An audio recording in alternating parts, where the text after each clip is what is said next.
Hello bachcho, let us read the question. The question says that polynucleotide phosphorylase enzyme are also called as Crick et al. Enzyme, Servo-Occhia enzyme, James and Watson enzyme, or Mendel's enzyme.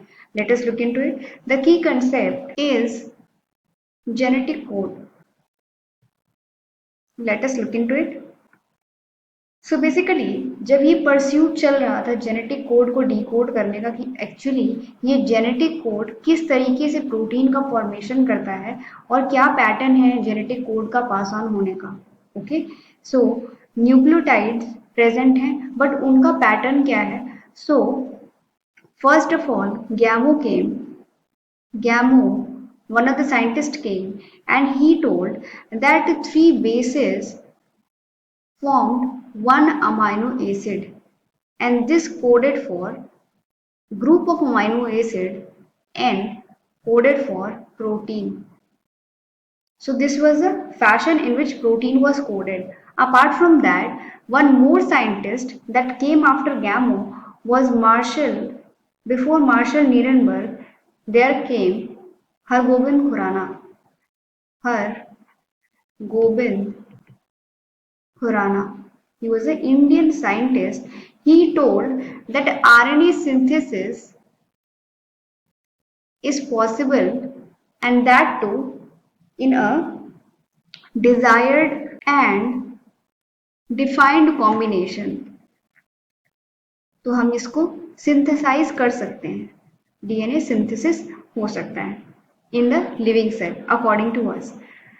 After Hargobind Khurana, there came Marshall Nierenberg and he told that a cell-free protein synthesis can be also carried out. Protein synthesis can be carried out. After that, the scientist that came was Servo-Occhia.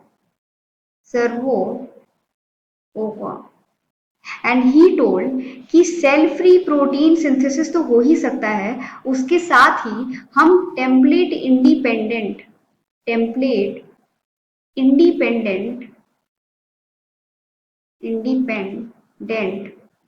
Formation of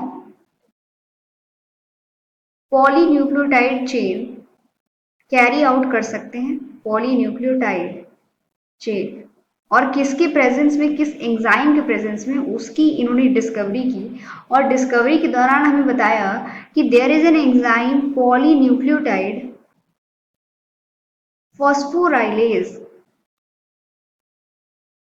जिसके through बिना template के, जो कि हम DNA से लेते थे, parent DNA से लेते थे टेम्पलेट, उसके बिना भी फॉर्मेशन ऑफ पॉलीन्यूक्लियोटाइड फॉर्मेशन वो कैरी आउट हो सकता है, एमआरएनए सिंथेसिस हो सकता है।